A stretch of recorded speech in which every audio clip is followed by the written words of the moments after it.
So happy to be on this show called Living the Classical Life, and I look forward to our discussion. Natalie Portman. Today's today's lesson, besides living the classical life, today is about it's kind of everything that we've done before. Mr. Grafman, it's such a delight to welcome you onto our show. Thank you so much for being part of our project and also for welcoming us into your beautiful home. Well, I'm very happy to meet all of you. Having seen all the changes in the music world that you have, So what are we playing today then, Tony? what does it take today to form and foster a first-rate talent as a well-rounded artist? Well, first-rate talent should be discovered early, and that's the most important thing. In other words, people who, let's say, have no background at home in music, at the age of 16 suddenly hear something, Beethoven Symphony, whatever, and start getting interested, say, oh yeah, I want to learn the violin or piano or what have you. Sure, they can learn something, but it's too late. It's like, I'm told, a tennis player has to be developed early, a swimmer in sports, all the sports, or most.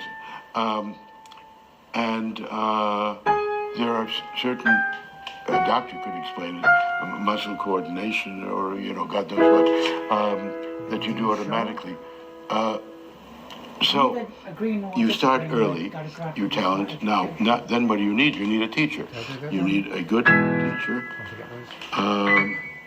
And it doesn't necessarily have to be somebody famous. It's somebody. Each case is different, and you need parental support, but not too much. That's one of the problems in China.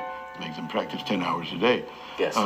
Whatever they do. This is why so many students in every Curtis Juilliard viewing, every conservatory here in Europe are Asian. If a Chinese, you shouldn't generalize, but if a Chinese kid at the age of 4 or 5 shows some talent in anything, whether playing the violin or playing tennis, the parents, it's something a little more than his friends. One step above. Then take him, who's supposed to be the best teacher in Wuhan, if they're in Wuhan. Then gets another step. Well, there's a conductor of an orchestra there. The conductor wants talented kids. He wants to know about them. And then they right away will end up in the whatever, it's not called pre-college there, but whatever it's called, less than undergraduate, when they're very young, in Shanghai and Beijing, the main conservatories, and get the most intensive work you can imagine. And the parents, whether they're studying tennis or piano, will make them practice all day long. The exceptions, obviously. If the talent has to be discovered early on, is there a risk in doing too much too soon? Too many concerts, too many competitions? Oh yeah, I was totally against competitions, except, well, example, I didn't allow Lang Lang to play competitions. He would scream and cry and carry on, so I'd let him go to one. But he followed my advice. And same with Hu Wang. Not because, the main reason was they didn't need to. Why do you go to competitions? It's not just the money, you win X $1,000, but you have concerts. Managers are going to be there. Conductors might hear you. It might be the beginning of a career. Even a small competition, so in a small area, you'll play with the local orchestra, and maybe you'll be re-engaged, and then other people will hear you. But if you don't need that, in other words, when I had, conductors, listen to them, because I have I played with most of the conductors who were around, and when they'd be in town, guest conducting Philadelphia Orchestra or conducting here, and the kids would come up here and play for them. And they were impressed and were going to engage them either right away or a year later or whatever. So why bother? If you go to competitions, you always have to work on what you think you're playing best. And then you're not learning new repertoire. Because 6 months later, there's another competition. So, well, you don't want to play what you just learned in these 6 months because it's not ready yet. But you learned 2 years ago. So you end up playing the same repertoire. It doesn't work sometimes. With Hao Chen, twice. Zhang Hao Chen or Hao Chen Zhang, who just played with Philadelphia Orchestra last week. He also, everybody said he's terrific. Manager said, oh, he's wonderful, but I have too many pianists on my list. The conductor said, I want to hear him again in 2 years because he's a big talent. But they didn't engage him right away. So he went to the Clyburn competition. I had no objection to that. He had nothing to lose because nobody offered him anything. He got the gold medal, and so it worked that way. In each case, you can't, it's special for each person. Each person plays differently and has a different career. Can you, as the teacher, influence or foster the individual voice of your students?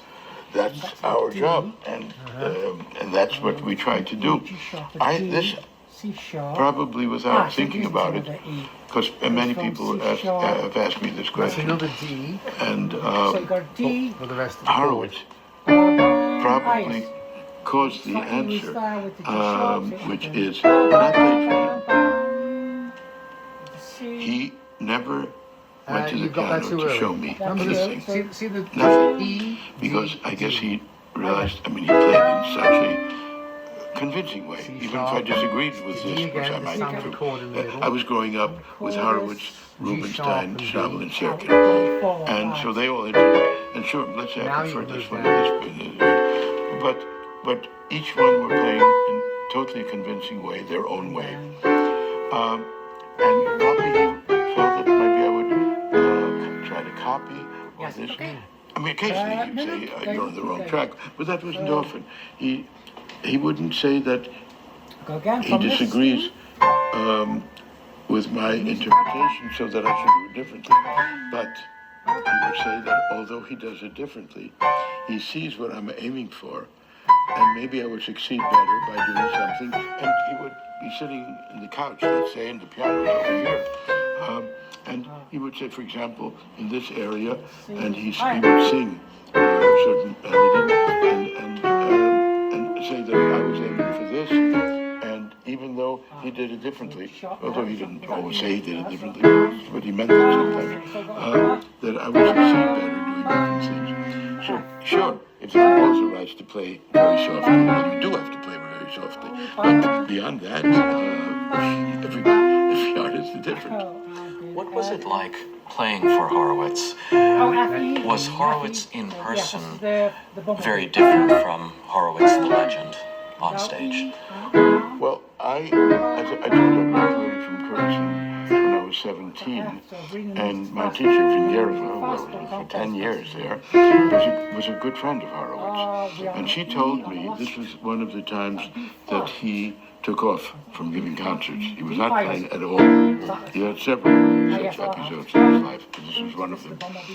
And he had heard those years when you played practically anywhere, it was broadcast. Small orchestras were broadcast, the big ones were always broadcast. So he had heard me.